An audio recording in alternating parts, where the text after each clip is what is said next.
오늘도 우리 주님 은혜가 우리 가운데 함께하기를 주의 이름으로 축복합니다. 12월은 교회 절기로 계산을 하면 강림절 혹은 대림절로 부르는 달입니다. 이 강림이라는 말, 대림이라는 말 뜻은 왕이 어떤 지역이나 지방을 찾아가거나 방문하는 것을 말합니다. 그래서 강림한다, 바로 그 지역을 찾아간다, 방문한다 하는 그런 뜻입니다. 그러므로 왕이 어떤 지역을 찾아간다고 사전에 알려주었을 때 그 연락을 받은 지방 수령이나 백성들은 왕을 환영하기 위해서 준비를 합니다. 왕이 그 지역을 방문하는 것을 왜 모든 힘을 기울여서 준비를 할까요? 환영할 준비를 할까요? 물론 이유가 많겠지만 크게 두 가지가 있습니다. 하나는 자신들의 문제를 해결해 주는 거예요.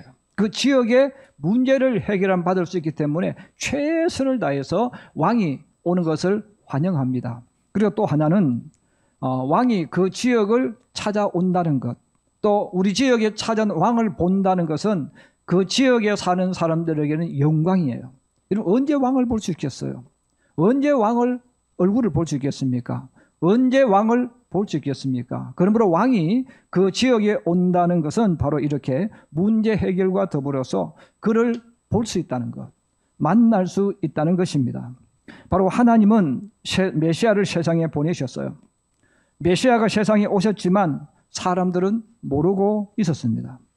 바로 하나님은 이 중요한 사실을 알리는데 세례 요한을 사용하셨어요. 그래서 세례 요한은 이 땅에 온 사명이 뭐냐면 이 땅에 메시아가 오셨다는 것, 그리고 메시아가 오신 것을 영접할 수 있는 그것을 외치는 사명을 가지고 이 땅에 왔습니다.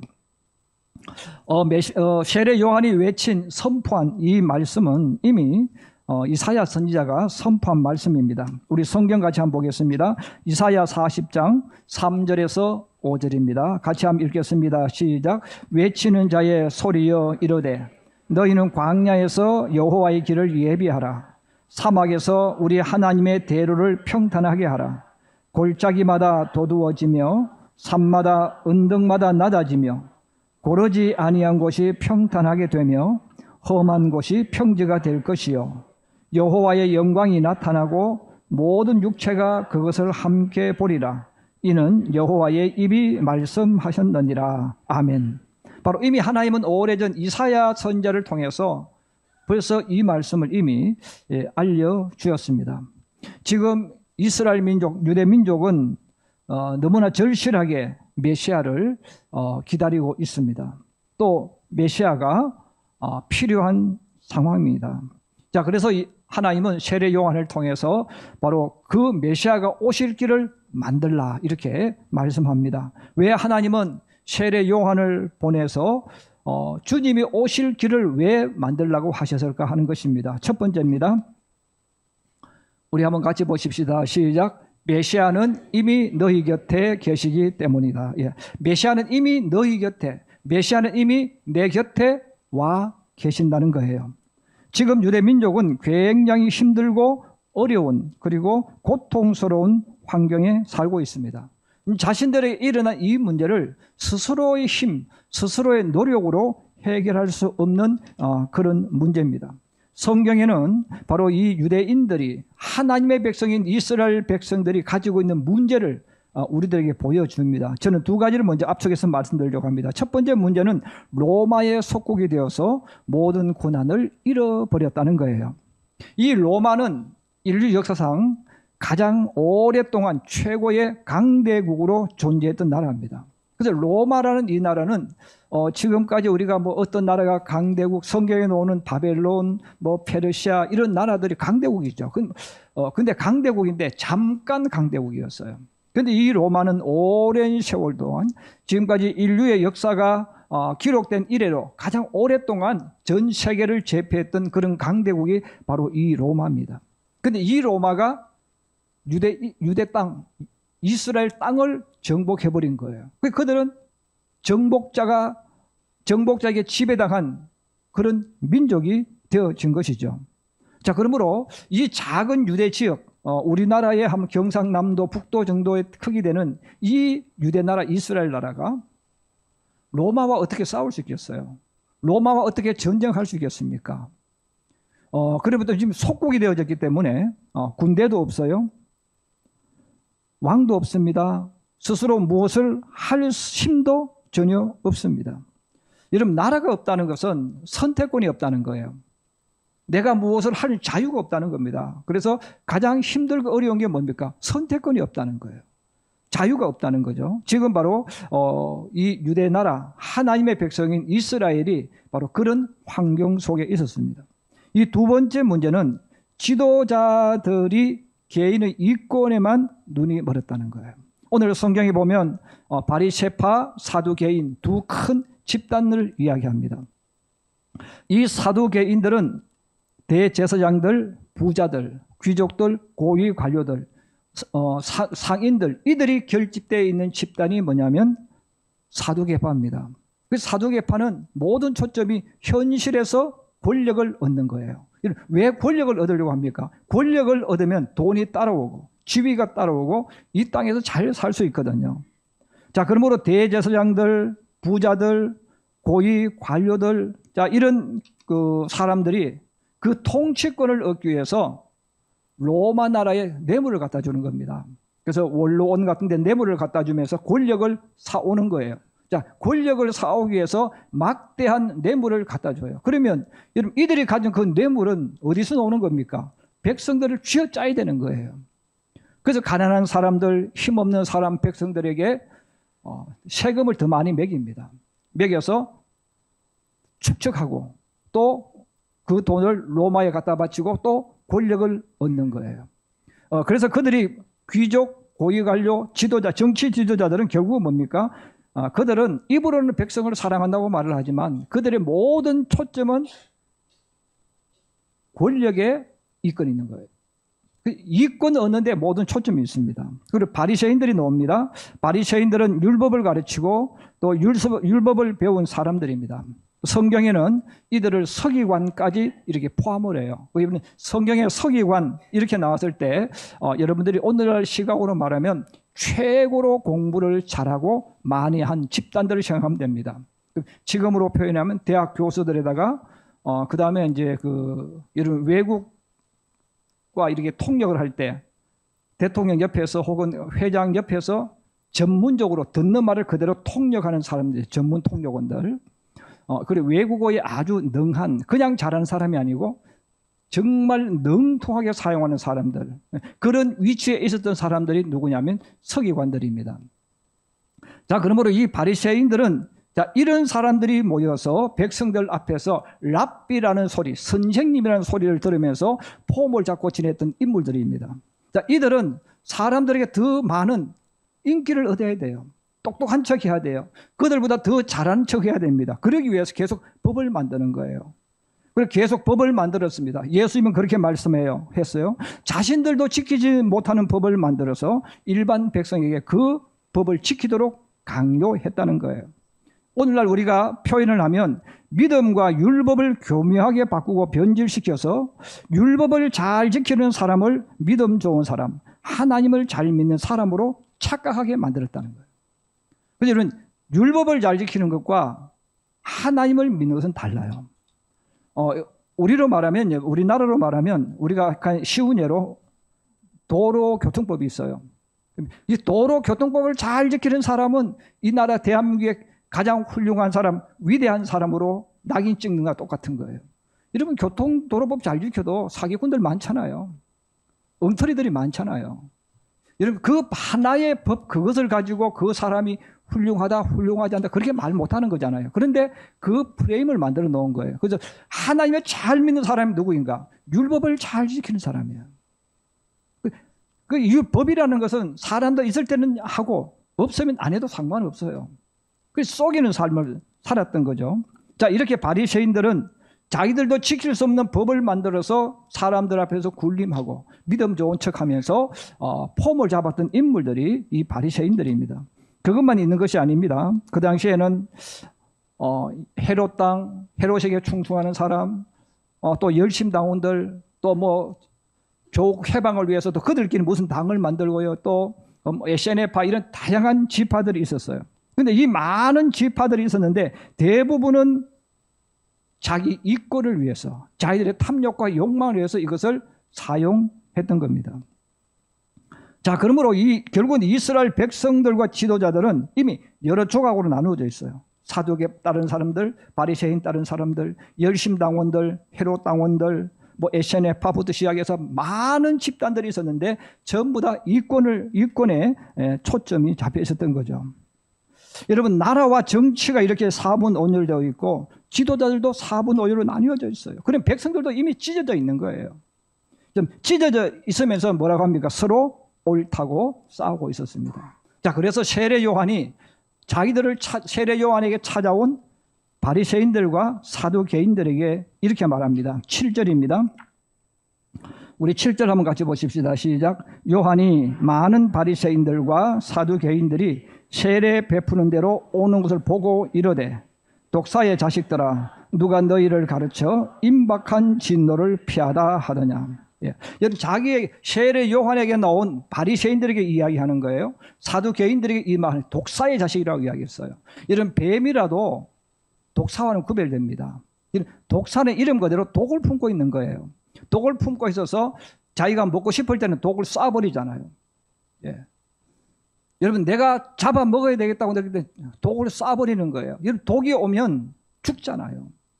결국 이들은 자기 이권을 위해서는 언제든지 죽일 수 있는 사람, 다른 사람을 해코지 할 수 있는 사람입니다. 그런데 입으로는 사랑을 외치고, 입으로는 공의를 외치고, 입으로는 정의를 하지만 실제로는 자기 이권에 모든 것이 집중되어 있었던 사람들, 바로 예수님 당시의 유대 나라의 현실입니다. 여러분, 이런 나라가 무슨 희망이 있고 꿈이 있고 미래가 있겠습니까? 자, 그러므로 이 이스라엘 백성들의 대부분은, 일반 백성들은 체념, 한숨, 절망 속에 있었던 거예요. 아무것도 할 수 없어요. 지도자를 봐도 체념, 또 다른 누구 좀 희망을 가질 만한 누구를 봐도 또 체념. 자, 이런 상황 속에 있을 때 하나님은 세례 요한을 보내주셨습니다. 바로 세례 요한은 이런 체념, 한숨, 절망 속에 있는 찾아오는 사람들에게 목이 터져라고 외치는 거예요. 그 목이 터져라고 외친 소리가 뭡니까? 한번 따라해 주세요. 천국이 가까이 왔느니라.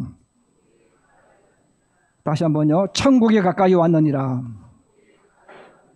세례 요한은 지금 외치는 거예요. 절망 사렵해 있는 사람, 그리고 메시아가 와 있지만 메시아가 와 있는 것도 모르는 그 사람들, 꿈도 없고 희망도 없고 소망 없는 사람들에게 천국이 가까이 왔다고 외쳤어요.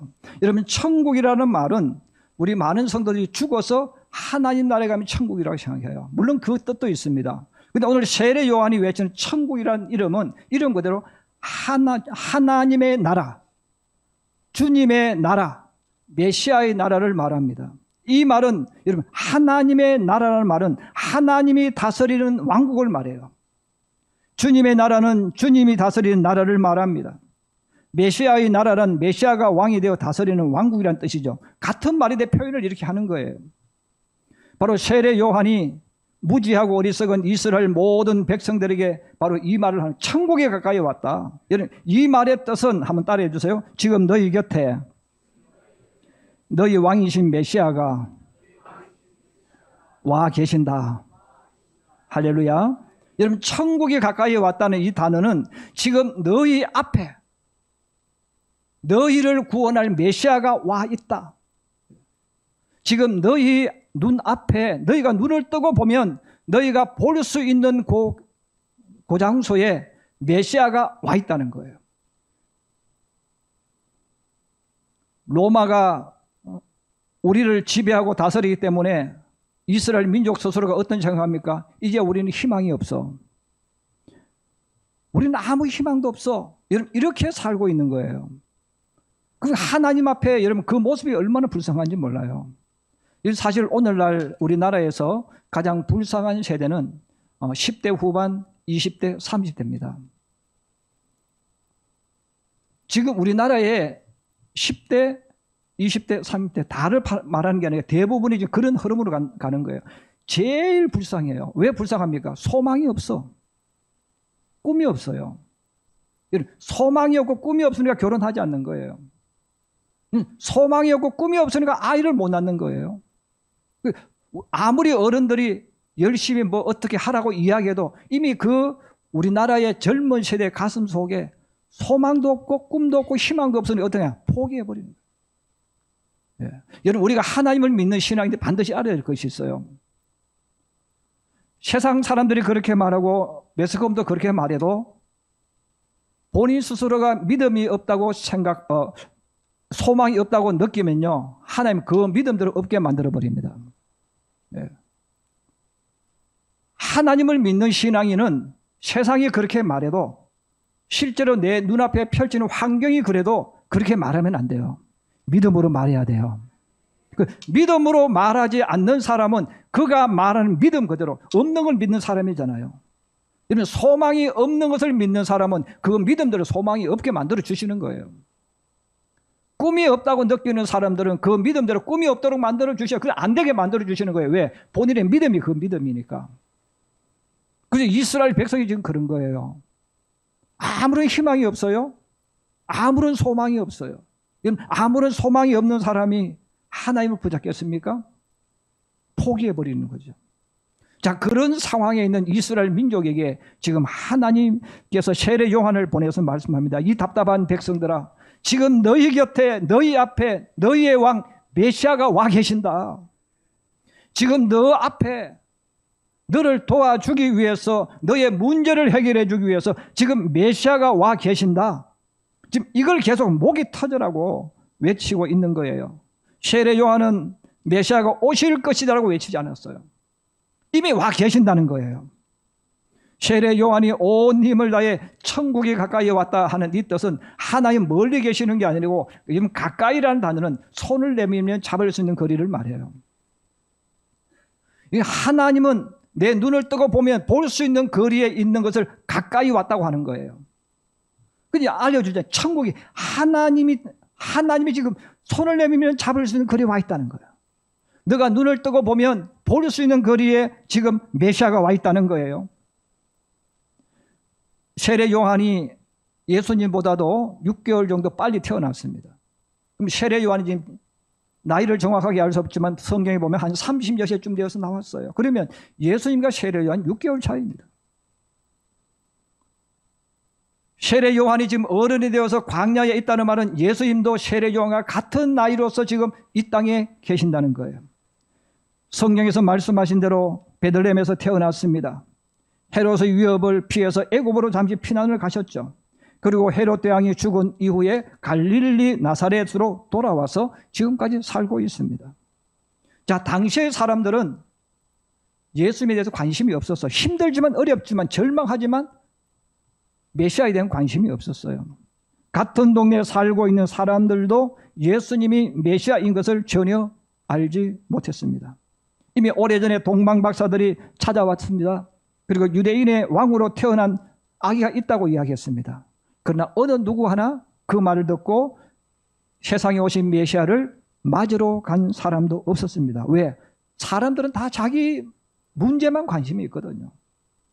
뭐 누가 어떻게 떠들든 말든 아무 관심 없어요. 사람들은 오직 자기 일에만, 자기 문제에만 관심을 기울이고 있는 것입니다. 자, 그러므로 당시의 유대인들도 마찬가지예요. 아무리 성경에서 말하고 동방박사가 와서 이야기해도 사람들은 관심 없는 거예요. 다 잊어버리는 거예요. 당장 먹는 것, 당장 해결해야 될 이 문제만 그들의 모든 정신을 빼앗기고 있는 거예요. 그러므로 하나님께서 세례 요한을 보내서 그들에게 다시금 이야기합니다. 메시아를 기다리지 말라는 거예요. 지금 와 있다는 거예요. 메시아는 멀리 계시는 분이 아니고 지금 바로 너희 옆에 눈 뜨면 볼 수 있는 거리, 손을 내밀면 만질 수 있는 거리에 와 계신다는 거예요. 자, 두 번째입니다. 같이 보겠습니다. 시작. 주님이 오실 길을 만드는 방법은 회개하는 것. 그럼 예수님이 그럼 내게 앞에 계신다고 해서 그분이 나하고 상관 있는 거 아니잖아요. 그분과 나하고 연결되어져야 돼요. 예수님이 세상에 와 계신다고 해서 사람들이 주님을 왕으로 모시지는 못합니다. 주님을 나의 왕으로 모시기 위해서는 내게 올 수 있도록 길을 만들어야 합니다.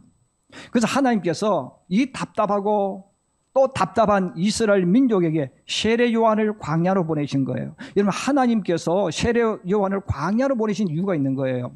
여러분, 우리가 생각했을 때 모든 사람이 들을 수 있도록 예루살렘으로 보내시면 됩니다. 예루살렘에서 사람들에게 얼마든지 하나님 말씀을 전할 수 있어요. 그런데 예루살렘으로 보내지 않았어요. 광야로 보내신 거예요. 자, 그 광야에 서서 세례 요한이 길에 대한 이야기를 합니다. 이런 광야는 사람이 올 수 없는 곳입니다. 이 광야는 사람이 살 수 없는 곳입니다. 왜? 환경이 그렇습니다. 여러분, 제가 한번 질문해 볼 거예요. 광야에는 왜 사람이 없을까요? 광야에는 왜 찾아오는 사람이 없을까요? 우리는 그런 생각할 거예요. 자연은 환경이 그래서. 아마 그렇게 생각할 겁니다. 여러분, 그 답도 맞다고 할 수 있습니다. 근데 정확한 답은 아닙니다. 여러분, 광야에는 왜 사람이 없을까? 광야에는 왜 찾아오는 사람이 없을까? 성경은 정확하게 거기에 대한 해답을 줍니다. 광야에 왜 사람이 없느냐? 길이 없다는 거예요. 광야에 왜 사람이 살 수 없을까? 길이 없으니까 못 사는 거예요. 여러분, 예를 들어서 우리나라에서 남한에서 가장 높은 산 한라산입니다. 여러분, 한라산에 올라갈 수 있습니까? 없습니까? 여러분, 한라산에 올라갈 수 있어요? 없어요? 있다고 말하는 분은 머릿속에 길이 있다는 것을 알고 있는 거예요. 여러분, 길이 없으면 올라갈 수 있습니까? 못 가죠. 우리가 올라간다는 그 말은 길이 있다는 거예요. 근데 여러분, 한라산에 올라가는 길이 없다고 생각해 보세요. 온통 자연림으로 되어 있다고 생각해 보세요. 갈 수 있습니까? 갈 수가 없어요. 그럼 사람들이 한라산에는 왜 갈 수 없을까 했을 때 길이 없다는 생각을 하는 게 아니고 환경이 그래, 이렇게 말한다는 거예요. 그 말도 맞는 말이죠. 그런데 하나님이 이스라엘 백성들이 알려주시는 해답이 뭐냐면 길이 없다는 거예요. 광야는 왜 사람이 없었겠어요? 왜 광야에는 사람이 찾아오지 못합니까? 길이 없다는 거예요. 그러면 광야에 사람이 가게 하는 방법, 광야에 사람들이 살게 하는 방법은 간단해요. 길을 만들면 돼요. 자, 그래서 하나님께서 세례 요한을 통해서 지금 이 형상을 상징적으로 깨닫게 해주고 보여주는 겁니다. 아까 우리 읽었던 이사야 40장 3절에서 5절 다시 한번 보겠습니다. 시작. 외치는 자의 소리여 이르되 너희는 광야에서 여호와의 길을 예비하라. 사막에서 우리 하나님의 대로를 평탄하게 하라. 골짜기마다 도두어지며 산마다 언덕마다 낮아지며 고르지 아니한 곳이 평탄하게 되며 험한 곳이 평지가 될 것이요 여호와의 영광이 나타나고 모든 육체가 그것을 함께 보리라. 이는 여호와의 입이 말씀하셨느니라. 아멘. 자, 하나님은 이 사실을 통해서 아주 중요한 말씀을 해주신 거예요. 하나님께서 내게 올 수 있도록 만들어주면 나에게서 여호와의 영광이 나타난다는 거예요. 다시 말하면 내가 길을 만들면 내 눈에 보이지 않는 하나님이 나를 통해서 보여진다는 거예요. 내가 길을 만들면 모든 육체가 하나님의 영광이 내게 나타나는 것을 보리라고 그랬어요. 성경에서 하나님의 영광이라는 단어는 하나님이 그에게 나타났을 때를 이야기합니다. 또 다르게 표현하면 하나님이 내게 임재하셨을 때 내게 나타나는 현상을 하나님의 영광이라는 단어를 씁니다. 솔로몬이 성전을 지었을 때 하나님이 임재하셨어요. 그럼 하나님이 임재하셨는데 이것을 성경은 이렇게 표현해요. 하나님의 영광이 임했다는 거예요. 이는 성막을 만들었을 때도 마찬가지예요. 출애굽기 여러분 읽어보시면 마지막 결론이 뭡니까? 사람이 지은 것이 중요한 게 아니고 성막을 완성했을 때 하나님의 영광이 임했다는 겁니다. 이 말은 하나님이 나타났다는 거예요. 여러분, 하나님은 눈으로 볼 수도 없고 만질 수 없어요. 그런데 사람이 느끼게 만들어주고 눈으로 볼 수 있도록 만들어주는 것이 있어요. 나를 통해서 하나님의 임재가 나타날 때 하나님을 우리는 믿을 수 있는 거예요. 그것을 통해서 하나님 볼 수 있는 겁니다. 여러분, 그러므로 내가 길을 만들면, 내 마음의 길을 만들면 하나님이 내게 오셔서 나를 통해서 하나님이 계시는 모습, 임재하는 모습을 보여주신다는 거예요. 여러분, 이 말을 뒤집으면 이렇게 되는 겁니다. 하나님의 영광이 나타나지 않는 사람은 길을 만들지 않는 사람이다. 하나님이 내게 임재하지 못하도록 내가 길을 만들지 않았어요. 나에게 하나님의 통치가 일어나지 않는 것은 나는 길을 만들지 않은 사람이라는 뜻입니다. 여러분 성도들 가운데 그런 분이면 하나님께서 왜 내 기도에 응답하지 않을까? 여러분 이 단어도 똑같아요. 하나님이 응답하지 않는 게 아니라 하나님이 응답하도록 내가 길을 만들지 않는 거예요. 하나님은 멀리 계시는 하나님이 아니고 천국은 이미 가까이 왔어요. 손을 뻗으면 잡을 수 있어요. 눈으로 보면 볼 수 있어요. 그런데 길을 만들어서 내게 임하도록, 내게 찾아오도록 만들어줘야 됩니다. 눈에 보여지는 광야는 골짜기를, 언덕을 만들어 없애버리고 길을 만들면 됩니다. 그러면 하나님께서 내게 오시도록 길을 만드는 방법은 뭡니까? 세례 요한이 그 해답까지 알려주는 거예요. 회개하라는 거예요.